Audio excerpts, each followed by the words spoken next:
What's up, guys? Well, the day has finally come. It's the end of an era. 16 years. Don't know how I'm feeling. I really don't. I can't really explain it. There's been a wave of emotions over the last, I thought was originally going to be 90 days. Then it came down to 10 days. And now it's actually 8 days. We're closing 2 days early. We got rid of a bunch of stuff, so we're not going to reorder, and then it's slow over the New Year's anyway. So December 30th, 2025 is the official final day for Whipped LA. We opened in August of 2008 on Santa Monica and Fairfax. Sat there for a long time, man. We didn't make any money, brand new store. Just difficult, man. Making $60. Oh, damn. First weeks we were making $3-4 a day. Nothing. And then I remember one time we made $80, and Jared and I looked at ourselves and we're like, damn. We kind of made it. And $80, paying $4,000 a month for rent, making $80 a day, sitting there 10, 12 hours a day. Anyway, my hair is a mess. This is what 15 hours of closing, loading trucks, selling equipment, cleaning, to vacate the premises by tomorrow is. It's 1:30 in the morning on December 30th. Now we're into New Year's Eve. So it's actually December 31st, 2025. But yeah, we Santa Monica and Fairfax, just give you a quick rundown. We weren't making any money. I had this great idea to start doing events. We did events. Chasing the money is what I called it. We would go around and go to all these events, strawberry festivals, Soul Festival, any event we could get in. We would pack the machines up, close that few days, run around, come back. We had this one kid, Raymond. He was working on this for a long time. He was a great kid. He really helped out a lot as we were running to all these events every weekend. Some events we'd really come up good, make $6,000-7,000 a weekend, come back, be like, damn, where the events is where the money is. And then some events we go and no people would show up. So come here, Frank. I guess Frankie wants to join this video with me. So anyway, we stayed on Santa Monica and Fairfax until 2018. So we were there for 10, almost 11 years. And the first 3 years were really rough. I remember my mom had to lend us money, pay the bills, robbing Peter to pay Paul. You know what they say, 50% of businesses fail in the first year, and then 50% of those businesses that make it fail in the second year. So if you make it past the second year, you're starting to do okay.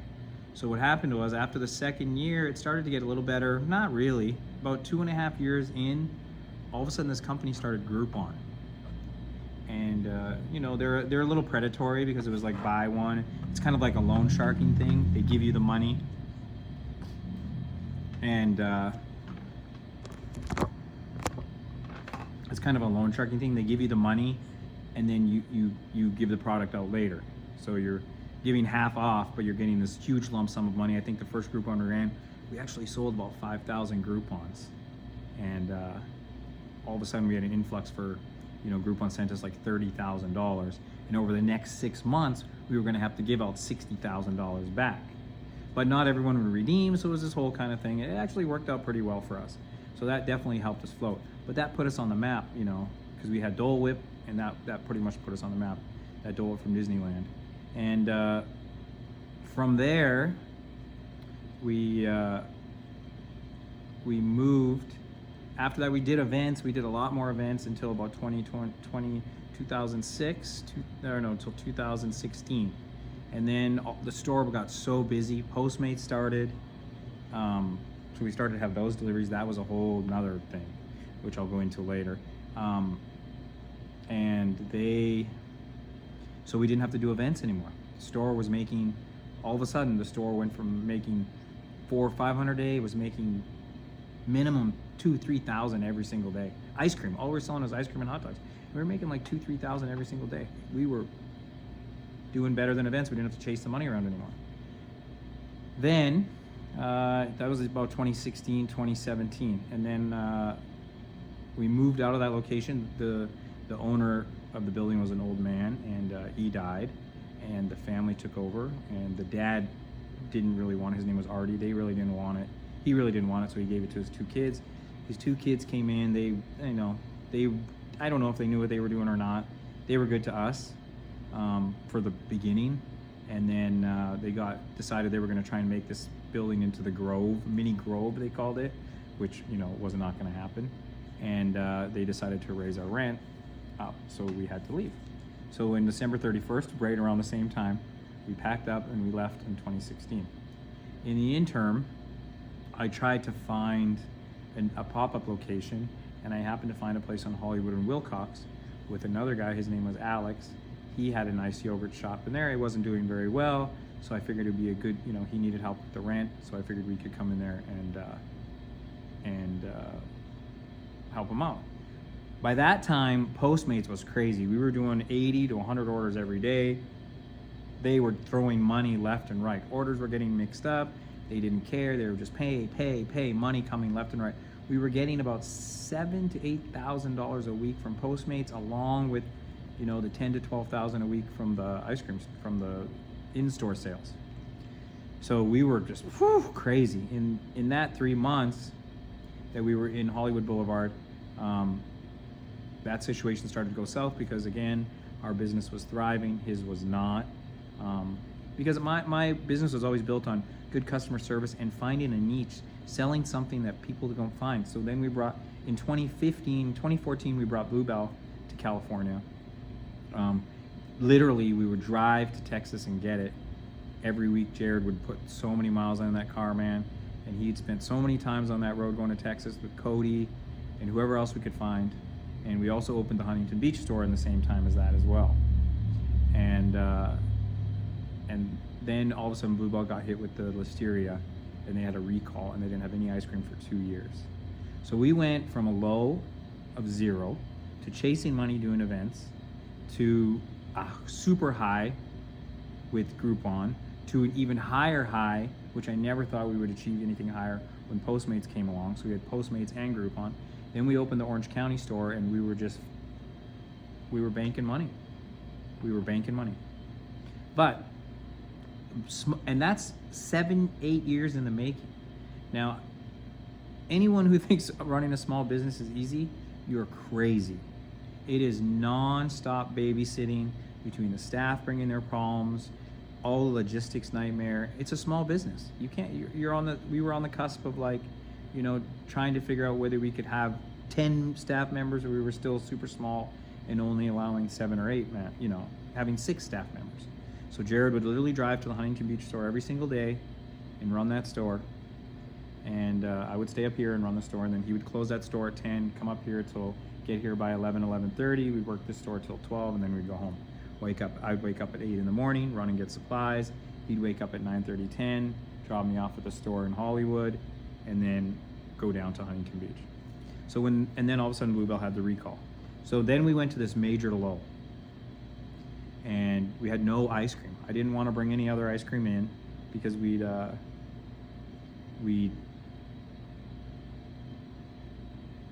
been sticking with Bluebell, and they'd been sticking with us, and they were a good company to us, and they didn't sell it to anybody else, and they really took care of us. They really were a good company.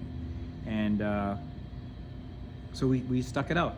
In the interim, all our savings started going down. We lost the Orange County store. Well, we didn't really lose it, but we decided to close the Orange County store because we weren't making any money, and just stick with one store. That was the Hollywood store. So for 3 months we were in Hollywood, and then Alex, our relationship with Alex started to go a little bit sour because we were busy, and jealousy kicks in. I understand, he wasn't making any money. He saw we were making money. Then all of a sudden he wanted us to pay more money, and it just became an uncomfortable environment. So sometime in March of 2019, it was like the middle of March. I just woke up one day and said, hey, you know what, Jared? This is our last day here. I don't want to deal with him trying to screw with our equipment or anything like that. I don't know if he would have. He probably wouldn't have, but I just didn't want to deal with that. So that being said, That night we worked till 3 in the morning, got a U-Haul, packed everything up, and away we went. We ended up putting everything in storage. We didn't have a new location. And what happened was Jared would drive to Texas, or actually Arizona now. Arizona got Bluebell, so Jared would drive to Arizona, pick up ice cream in Arizona, and bring it back, and we would do home delivery. So people would order from us, and then we'd deliver to their house, just to make ends meet and try not, we were keeping our head above water yet again, and we weren't cutting into our savings, so we were fine. But we would run around every Saturday in 20, 30 different houses and drop off ice cream. So then in April of change of scenery a little bit. I always have my videos in the theater there. So I figured I'll do it here, and we get a little better shot. There's the store in the back, completely empty. All the equipment is gone. So anyway, we had a beautiful location here. Anyway, so back to what I was saying. I found 1429 North Highland Avenue. It was a sandwich shop which was bought by another guy named Jay. The Jay made Fat Tomato Pizza, and then I guess he wasn't successful, so he closed it down. It wasn't busy for him, and we needed a place. People were calling our phone, what's going on? We need ice cream, blah blah blah. So we had already been closed for like a month or two, so we were lucky to find that place. Jay pretty much gave it to us. I think I got that whole location for $15,000, which was crazy to get that location like that for $15K. My hair is a disaster. Anyway, 15 hours working, what do you expect? Anyway, so that being said, we moved in there. That building was 100 years old. It was a dump. Bright red. We tried so much stuff. I tiled the walls, painted the floors. We did a lot of stuff in there and tried to put Band-Aid over Band-Aid over Band-Aid over Band-Aid. And we ended up being there for 7 years. Now, we got there in the April of 2019, and then we had a year of craziness. Postmates, we were doing 200 deliveries a day. We were making $5,000 to $6,000 a day, every single day. Ice cream. And then when we really got those pizzas cooking, we were making like $7,000, $8,000 a day. It was just unbelievable. I was living the dream. I truly was. We were working 15, 20 hours a day, but we were busy. Boy, were we busy. Jared was driving twice a week for ice cream. We had a kid named Raymond. We had Edgar. Both those guys were great with us. I can't even remember. I had Luis in the front from a Starbucks at the other location. He stayed with us for 2 years. We had a great little team and a lot of hours. They were working full time, as many hours as they want. I needed people there every minute. Man, we were open till 3 a.m. and we were packed every day from open to close. So, after all that time, 2008 to 2018, we had 10, 12 years. We went through an up, then a super down, then an up, and then the recall hit, and a down. Oh, we went up, and then we went up again after Groupon, after Postmates. And then we went down after the recall, lost the store, went to Hollywood, started building back up again. And then when we got to the other location, it was just balls to the wall, man. Like literally balls to the wall every single day. I don't know how, Jared hated it. I know he hated it. It's not what he wanted to do, but he put up with it. And, he did his thing, and, I appreciate everything he did, 16 years, we made it through 16 years of ups and downs and rounds and back and forth and slingshot. Oh man, that'll be a book one day. That definitely be a book one day. If either of us ever, write an autobiography on ourselves, that will be a bestseller for sure. But anyway, so we ended up being in that store, and then COVID hit, and again, boom. All, like I said, $6,000, $7,000 a day. We couldn't even keep up.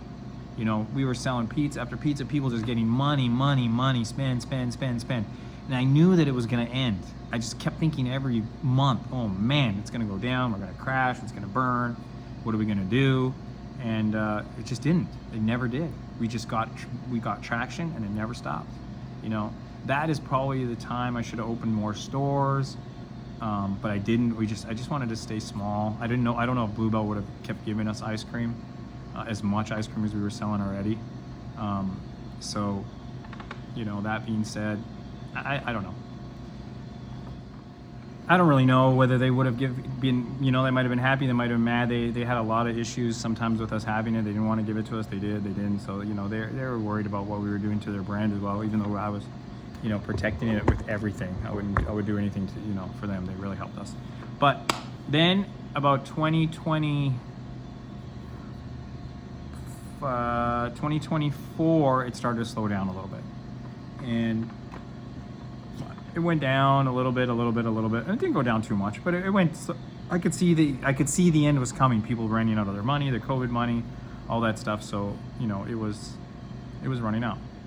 So I knew that that couldn't sustain itself, and I saw other businesses starting to close, and I was like, man, are we going to hit some sort of recession or something? But we only dropped about 10 to 12%, and then we just plateaued and we just sat there. We had built up such a customer base over the years, and we've done such a great job of the marketing and the promotions that we ran on Postmates and Uber that people weren't even thinking of any other ice cream place or any other dessert place or anything, because we kept bringing all new products in all the time, and they were just, let's just order Whipped LA. They were constantly ordering. If I showed you on the tablet, we had people that would order, we've had people that order us, 2-3 times a day, people spending, it's crazy. I'll go through it one day, show you the tablet. People order 400 times a year, 500 times a year. It shows you on the tablet how many times these people have ordered, the loyalty base. And we had the greatest customers. So that being said, it started to go down. And in 2025, which is this year, around around March, April, it dropped another about 10%. So we were down maybe like 5 to 10%, just like any other business, riding its way. But we were still making money. We were still making a little money, enough money to pay our bills, and we weren't cutting into our savings at all of all the money that we had saved up. And then in September, our landlord decided he was going to raise the rent again, and they were going to demolish the building so they wouldn't give anybody a lease. And that was September of this year, 2025. And we moved out of that location then at the end of September. Made a decision and we moved out at the end of September. Don't know whether it was the right decision. The place is still vacant. It still needs probably $50,000 worth of work before anyone will even move in there. But we moved out of there. And then we found this location 2 blocks away. School, they had a cafe that was here before, which you see behind me. And I was like, man, this is great. We won't lose any customers. It's 2 blocks away from us. It's on the north side of the street. It's going to be seamless. Took 2 weeks off of October. Jared and I went to Vegas, stayed there for 2 weeks. It was like a week and a half. And then my anxiety kicked in and I needed to get back to work and figure something out. FOMO, fear of missing out on business, especially. I don't know, people that forget about us, especially since we were reopening. Came to the store here. Everything had already been in here. We paid the rent, and we opened like October 10th, 11th, back in business. Turned the Uber Eats on and something changed. It just, I think I know what changed now looking back on it. We didn't have as much hot food. We didn't have pizza. We didn't have a Pizza Hut. We couldn't. So that cut into the sales. I think I made a mistake. I thought that the brand that I built was about desserts, and that's why we were so busy late at night, because we were the only dessert place open. But what I failed to do was remember that during the day and that people were ordering milkshakes and people were ordering ice cream, and then they were ordering dessert for dinner. But after 11 o'clock, people drinking, people partying, people out and about, they're not thinking about milkshakes and ice cream. What they're thinking about is pizza and greasy food. That's what the other store had. And the pizza and greasy food was what they were ordering first. And then they were saying, damn, they got milkshakes and candies and cakes and all this crazy stuff, cotton candy and crepes and funnel cakes and everything. Let's order. Let's add it to the order. But the issue was they were ordering the pizza first. That is where I made a mental error. I thought it was the ice cream that these people were ordering and we were going to be able to do it. Didn't happen. didn't happen. That is my failure. After 16 years, that's where I failed. I didn't see it. I thought the pizza wasn't that big of sales. And Jared made a great comment going like, I don't think this location's gonna work. And I'm like, you're crazy. I just didn't think he wanted to work anymore, which I don't think he did want to start all over again and be in a new space, especially a shared space, because we were sharing it with the school. We'd have other people around. We wouldn't be able to come and go, let our dogs in when the store's not open, in the front part and stuff like that. So he had an inkling, and I didn't listen to him, much like I never do. Didn't take his advice. I should have heeded his advice, definitely, and not moved in here. And I don't know if I would be any different than I was 90 days ago, but I guess I'll never know. But it has allowed me and opened my eyes to that I don't want to do this for the rest of my life.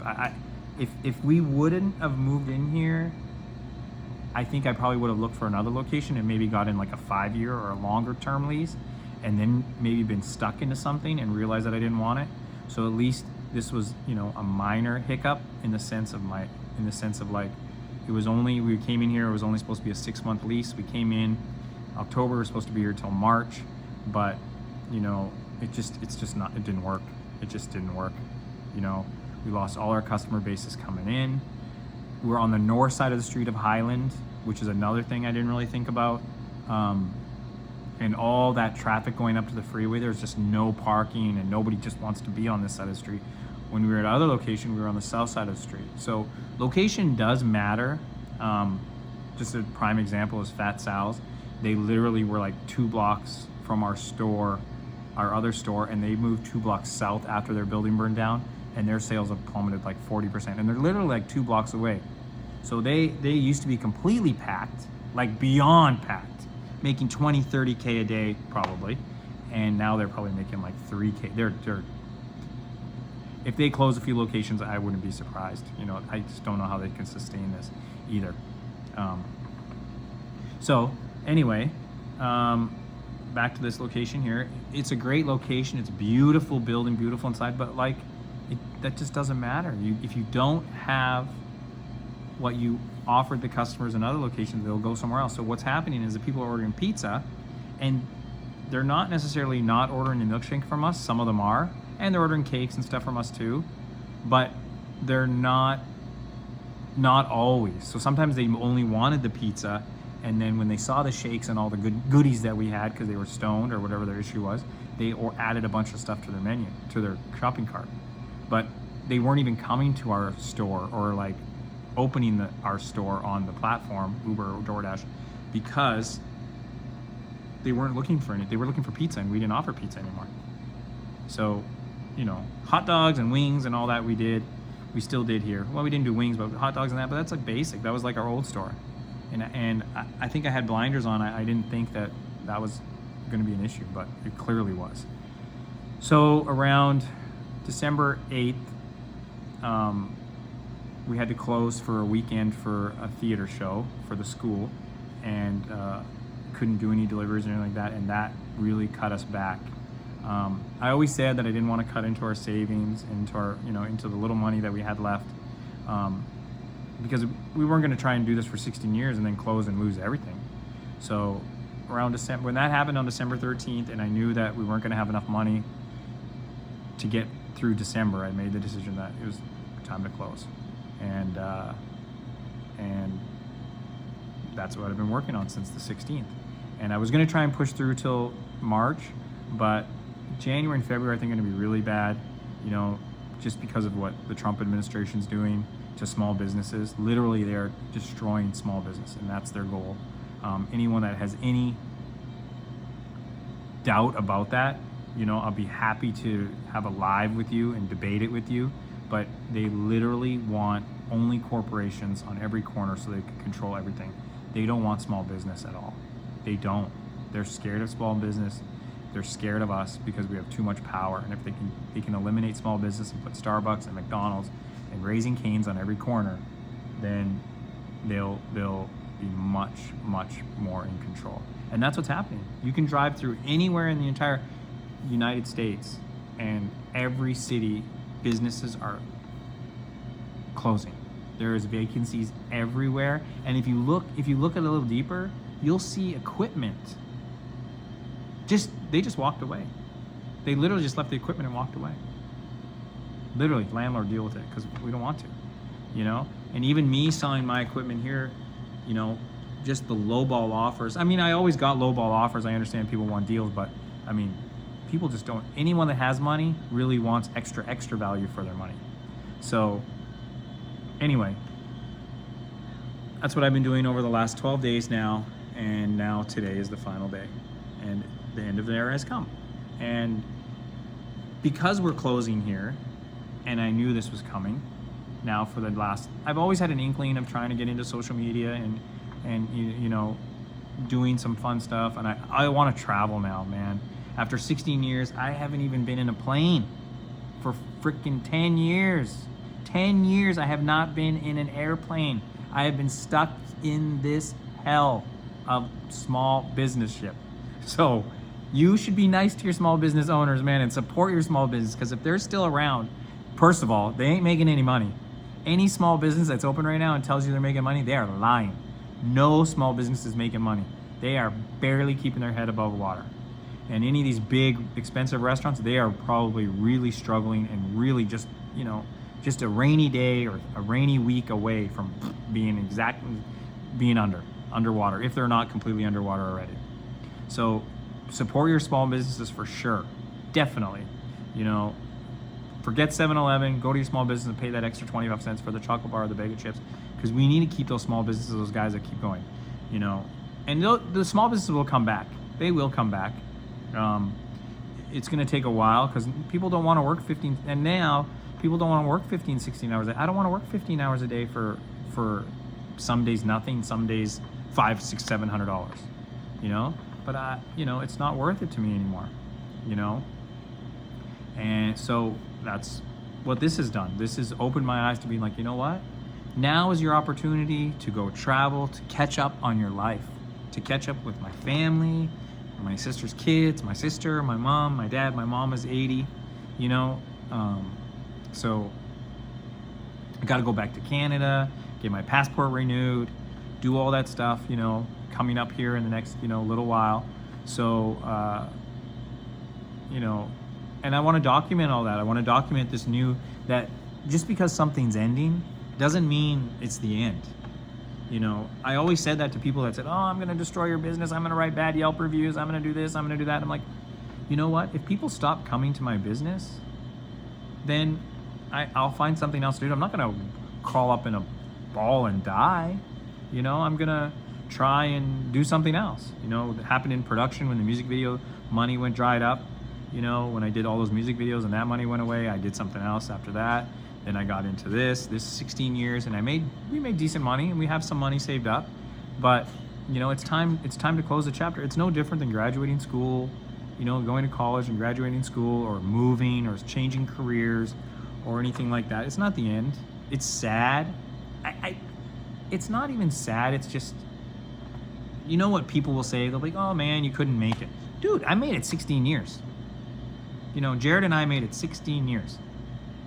So don't tell us that we didn't make it, and don't tell us that we don't know what hard work is, because Jared and I definitely know what hard work is. That guy would drive to Texas and drive back and be awake 15, 16, 12, 13 hours, get stuck in car accidents and stuck on the road, flat tires, car broke down, tow trucks, dealing with staying in random hotels while we're waiting for a rental car because the car broke down. I mean, that guy put in time too. You know, he wasn't necessarily always at the hands in the store, but he was, you know, definitely behind the scenes. So he does get a lot of credit, you know, just as much credit as me. You know, in the end, he does get just as much credit as me. So it was a partnership for sure. I couldn't have done it with him, and he wouldn't have wanted to do it without me. So that's the way that is. And now we're going to turn the chapter of our lives. We're going to, you know, travel. We're going to do something different. Something different's coming now. I don't know what's coming. I don't know I'm gonna do tomorrow. Well, tomorrow I'm gonna video, you'll see, I'm gonna be taking all this stuff in the U-Haul to the storage. And then this is the first year in 16 years now that I'm not going to Vegas for New Year's. You know, and I'm still debating and getting in the car and just making it happen and going to Vegas. But I'm not going to. I don't think so. I'm not. I'm going to be too tired. I just, you know, I don't even, what am I going to do on January 1st? Well, January 1st, I would normally be in Vegas anyway. What am I going to do on January 2nd? What? I mean, I'm going to wake up in the morning. I have zero to do. Literally. Everything will be put away in storage. The store won't be there. We're gonna wake up. I'm gonna open my eyes and boom, I have to find something else to do. So these little guys here, come here. These guys here have really sacrificed the most. Come here, Frank.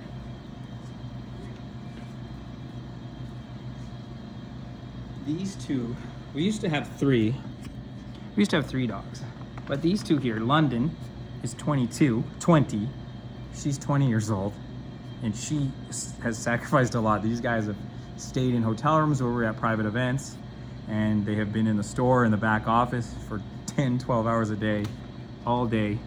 You know, they have really sacrificed their lives. You know, without dogs really are the greatest creatures ever, because without these two, you know, and we had London and Scooter, Highland we lost 2 years ago, and then Scooter was just a year last year, and that really was my soul dog. So I get teary every time I think about him. That dog just. Anyway, this video is not about being super emotional. I'm not trying to be, but these two have a lot of catching up to do, and that's what I'm gonna do with them. I'm gonna start taking them I'm gonna try and get up every morning, go for a mile walk, which I never did with these dogs, and let them enjoy their life now, and let them experience things. And I want to travel around. I want to take them with me. I want to do some outdoor stuff, go camping. I want to go get back to my snowboarding that I did 16 years ago. Man, 16 years ago, I was snowboarding every single weekend. Kyle and I would literally get in the car and drive up to Tahoe for the weekend and then come back on a Sunday. And we would literally snowboard 3 days in a row. So you guys want to go down? So that's what I'm gonna do next. And I'm gonna go back to Canada probably in the next 90 or 100 days, 120 days. I gotta get my passport renewed, and I don't know whether I'm gonna go back to the U.S. or not. I definitely gonna see where Jared is and what's going on with that situation, and hopefully he gets his passport and stuff together so maybe we can go travel. He deserves to go and travel too, and we deserve now to relax. And we don't have enough money, obviously, by any stretch of the imagination to relax forever, but if I can learn to relax, I need to just take a chill pill and just, go see the planet. There's so much out there and so much to see and so much to do that I missed, being stuck in the store. And I don't regret it. I really don't. It was a dream of mine. It's funny how in life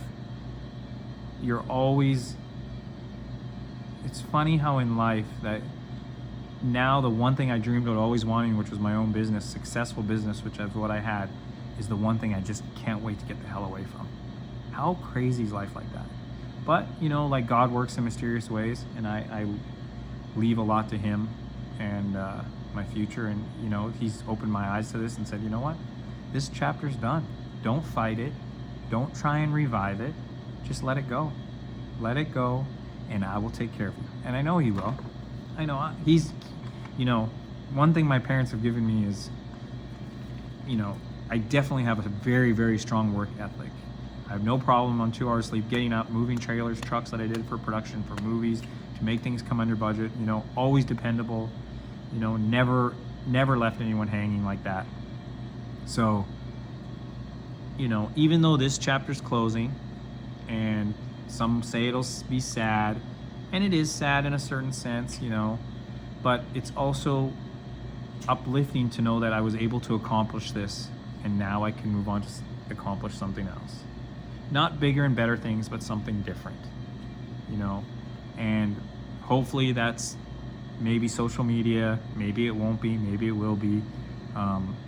Maybe, I'll become a big sports bettor. Probably not, but who knows?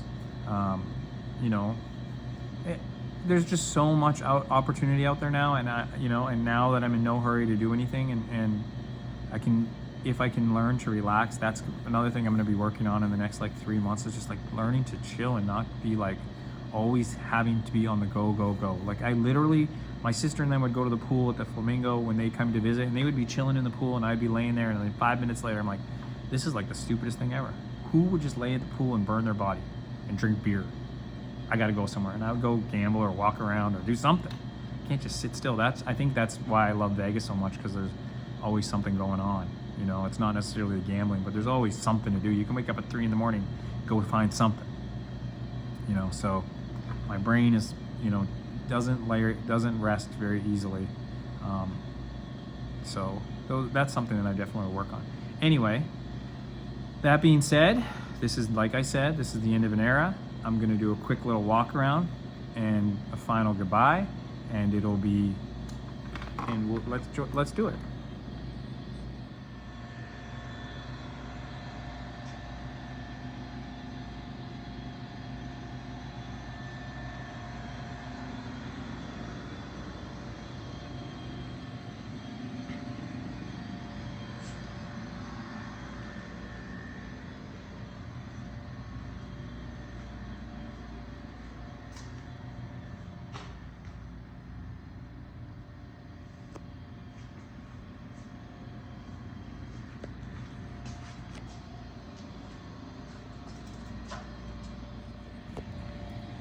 All right, guys, this is our final goodbye. Come here, Frank, come here. Let's do it. Jared's not here right now, so we're just gonna do it with us.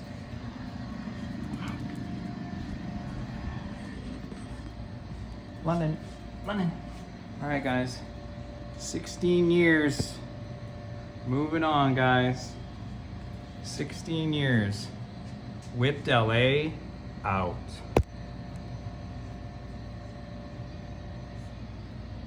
I want to thank everyone for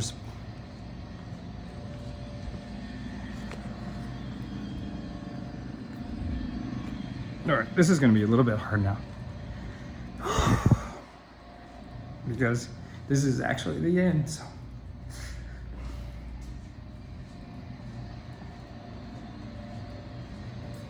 this is I didn't want to do this, but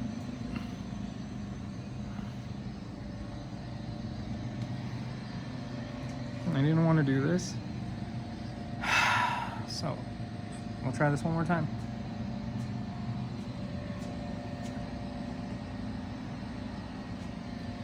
All right, everybody. I want to thank everybody.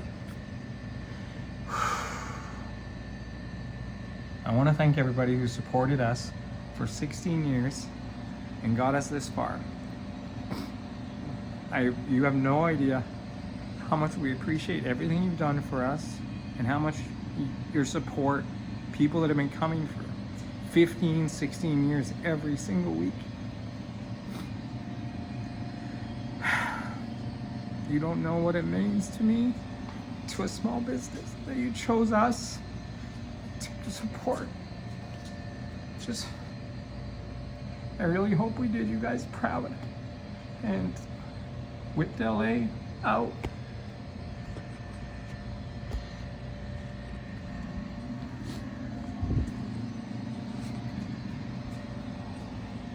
All right, guys, this is it.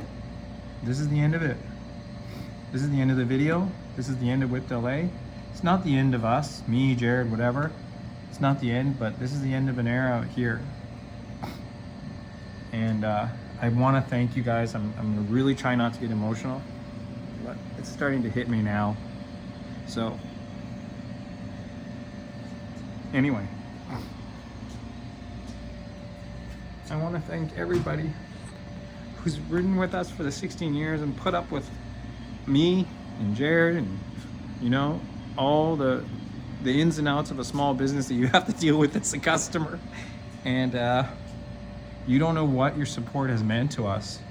Without you guys, we wouldn't be here at all. We really wouldn't. We wouldn't have made it this far. So I'm glad you took this journey with us, and we'll see you on the next one.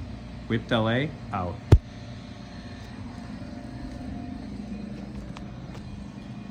All right, guys. Well, this is it.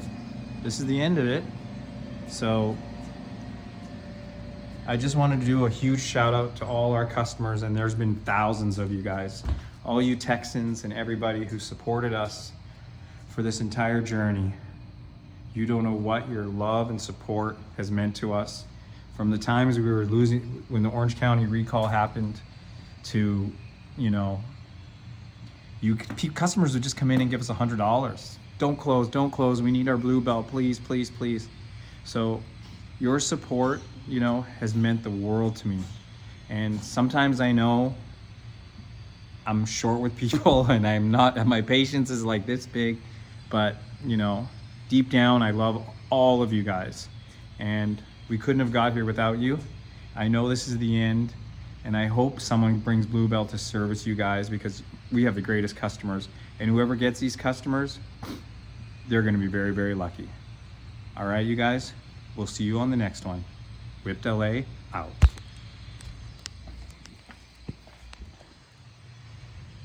All right, guys, well, this is the end of it. I'm trying not to get emotional, but you know, I just want to send a huge shout out to all our customers, everybody that supported us through this entire journey over these 16 years. Jared and I will be forever grateful for everything you did and how you supported us and brought us, elevated us to all these new levels. So once again, we love you guys, and we couldn't have done it without you. And there is thousands and thousands and thousands of customers, and some people have been with us for 15, 16, 17 years. So you know who you are. And even the weekly customers, we love you guys, man. We love everybody. So, but it's the end of an era. Time to turn the page. Whipped LA out.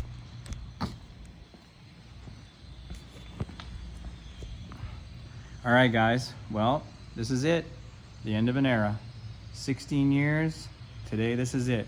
When the lights dim on this place one last time, we won't be back when they relight. It'll be something new, and Whipped LA will never be seen again.